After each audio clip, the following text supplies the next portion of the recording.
இந்த மாதிரி பண்றாங்க, என்ன பண்றாங்க, ஏது பண்றாங்க கேட்கறாங்க. இப்போ பார்த்தீங்கன்னா ஒரு சிலைக்கு கூட மாலை அணிக்க முடியாத நிலைமை தான் இன்னைக்கு தமிழ்நாட்டில் நடந்துட்டு இருக்குது. இந்த ஜனநாயக ஆட்சியா திமுக ஆட்சி? பெரியார் சிலை, அண்ணா சிலைக்கு மாலை அணிக்க பெர்மிஷன் கொடுத்துருந்தோம். ஆனால் இன்னைக்கு திடீர்னு பார்த்தீங்கன்னா அதுக்கு அனுமதி கிடையாது அப்படின்னா 20 கோடி திருப்பி வச்சிருக்காங்க. இதுதான் ஜனநாயக ஆட்சியா? ஒரு பெரியார் தந்தை பெரியார் கொள்கை தலைவர், தமிழக வெற்றி கழகத்துடைய கொள்கை தலைவர் பெரியார் அவர்கள் சிலைக்கு மாலை அணிவிக்க அனுமதி மறுத்த திமுக அரசு வன்மையாக கண்டிக்கிறேன். இந்த மாதிரி ஒரு சிச்சுவேஷன் தான் தமிழ்நாட்டில் நடந்துட்டு இருக்கு. இதெல்லாம் மாத்தணும்னா நம்ம தளபதி சென்ற பொதுக்கூட்டத்திலே சொன்னாரு, தீய சக்தி திமுகன்னு அதை நிரூபிச்சுட்டாங்க. இன்னைக்கு இந்த மாதிரி காவல்துறை அதிகாரிகள் அனைவரும் ஒத்துழைப்பு கொடுக்குறாங்க. அவங்க சொல்றது என்னன்னா மேலெடுத்து பிரஷர் மேலெடுத்து பிரஷர் என்ன?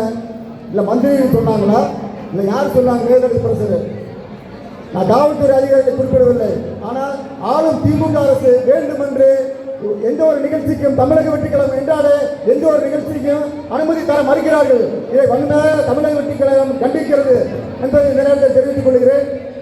மேலும் இன்னைக்கு பார்த்தீங்கன்னா திருப்பூர்ல அண்ணன் அவர்களுக்கு சொல்லிக்கொள்ள விரும்புகிறேன். திருப்பூர்ல இந்த 4 வருஷ காலமாக திமுக ஆட்சியில தொழில்துறை மிகவும் நலிந்து கிடக்கிறது. எங்க பார்த்தாலும் கம்பெனி எப்படி இருக்கு? திருப்பூர் ஸ்மார்ட் சிட்டிங்கிற திருப்பூர் இன்னைக்கு குப்பை நகரமா இருக்குது. குப்பை நகருக்கு ஒரே காரணம் திமுகங்கிற ஒரே ஒரு தீய சக்தி தான். அதை வீட்டுக்கு அனுப்பணும். இன்னைக்கு எங்க பார்த்தாலும் குப்பை கூடங்களை மக்கள் எல்லாம் பார்த்துருப்பீங்க. மக்கள் எல்லாம் எவ்வளவு கஷ்டப்பட்டு இருக்கிறாங்க. மக்கள் சொல்லனா துயர்ந்து இருக்கிறாங்க. எப்படா இந்த ஆட்சி முடியும் அப்படிங்கிற ஒரு இதில் இருக்கிறாங்க. இந்த ஆட்சியை வீட்டுக்கு அனுப்புவதா தமிழக வெற்றி கழக ஒவ்வொரு தொண்டனுக்கும் ஒரு கடமை என்று இன்னிலிருந்து பணியாற்றணும். 2026 தளபதி அவர்களை முதலமைச்சர் ஆக்குவதுதான் நம்மளுடைய ஒரே லட்சியமாக இருக்க வேண்டும் என்று இந்த நேரத்தில் கேட்டுக்கொள்கிறேன். மேலும் நம்ம பார்த்தீங்கன்னா இங்கே இருக்கிற நிர்வாகி ரசிகர் எல்லாமே 95 முதல் எல்லாமே கட்சிக்காக ரசிகர் மன்றத்துக்காக உழைச்சிருக்கிறோம். 98ஆம் ஆண்டே பார்த்தீங்கன்னா சுமார் ஒரு 40 கிளை மன்றங்க என் தலைமையில் ஓப்பன் பண்ணி வச்சா 98ஆம் ஆண்டு ரசிகர் மன்றம் சார்பாக இருந்தது.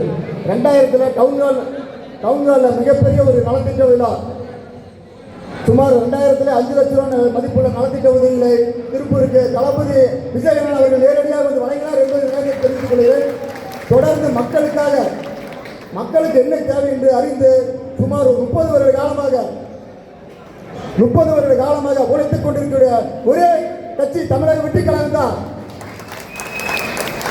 ஏன்னா ஒவ்வொரு மக்களுக்கு அடிப்படை தேவைகள் என்னென்ன ஒவ்வொரு வீதியிலும் தமிழக வெற்றி கழகம் இல்லாத ஒரு ஏரியாவில் இருக்கிற அளவுக்கு இன்னைக்கு அனைத்து பகுதியும் தமிழக வெற்றி கழகம் கட்சி மக்களுக்கு உதவி இருக்கிறது என்பதை நேரத்தை தெரிவித்துக் கொண்டு அண்ணன் இந்த நிகழ்ச்சிக்கு வருகின்ற அண்ணன் KS அண்ணன் அவர்களுக்கு எங்களது மனமார்ந்த நன்றியை தெரிவித்துக் கொள்கிறேன். 2026ஆம் ஆண்டு வரை அண்ணா நீங்களாம் வந்து எங்களுக்கெல்லாம் ரொம்ப சந்தோஷம். தளபதி அவர்கள் சொல்லியிருக்காரு, நீங்க கை பண்ணீங்கன்னா தெரிவிக்கக்கூடிய தொண்டர் படை பாருங்க, உங்களுக்காக 20 பாராம கட்சிக்காக உழைப்போம். தளபதி அவர்கள் 2026 முதலமைச்சர் ஆகும் வரை 20 பாராம உழைத்து தளபதி அவர்கள் அறிவுரை ஏற்றுவோம் என்று தெரிவித்து